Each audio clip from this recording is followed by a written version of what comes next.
The fight is on to save a couple of Vancouver landmarks, the Bladel Conservatory and the Stanley Park Petting Zoo, but the threat of the axe got Charlie thinking in this week's Third Rail. In life, there are only three certainties: death, taxes, and continued work in Canadian television for Jonathan Torrens. Coming this fall. Justice is blind. So is Detective Floyd King. But whereas Torrens has been a treat from Street Sense through Jonavision all the way to Trailer Park Boys, those other two are the great terrors of Western civilization. I am death.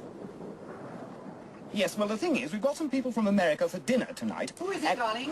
It's a Mr. Death or something. He's come about the reaping. Huge advances in cosmetic surgery have allowed us to live in denial about our mortality. On the other hand, neoliberal economics have allowed us to live in denial of taxation. But just as the attempt to avoid aging at all costs has led to some pretty major disasters,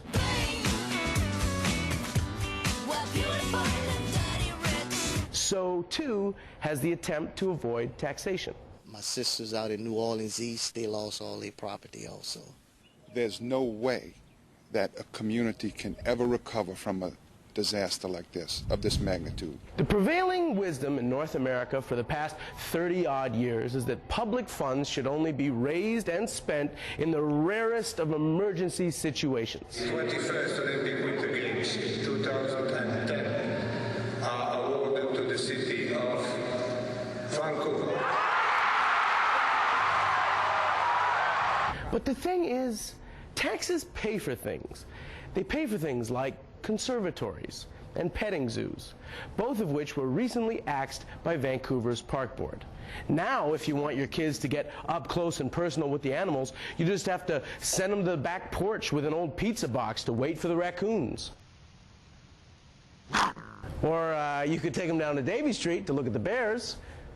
Note to self, open a leather bar called the petting zoo. Regardless, one would expect at this point in the sad story to just hear that the cuts are final and we'll have to live with them.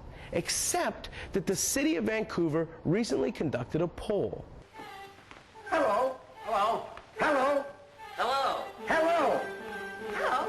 The poll found that the majority of respondents favored some combination of service cuts, user fee increases, and, wait for it, tax increases.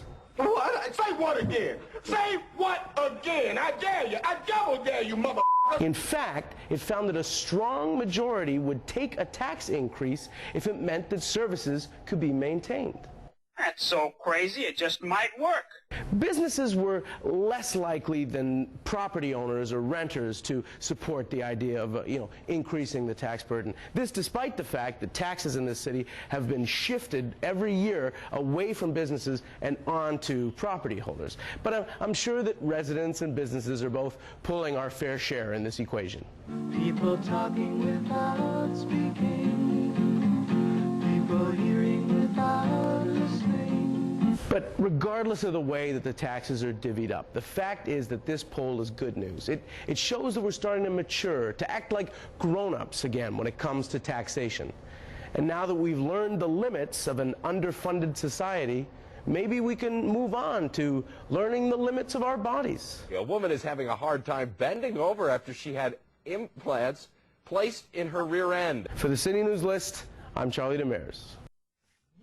Excellent job, man. Okay, time for another break. Coming up, we'll tell you what these buttons are all about. Send us a message. Visit our website, thelist.citytv.com.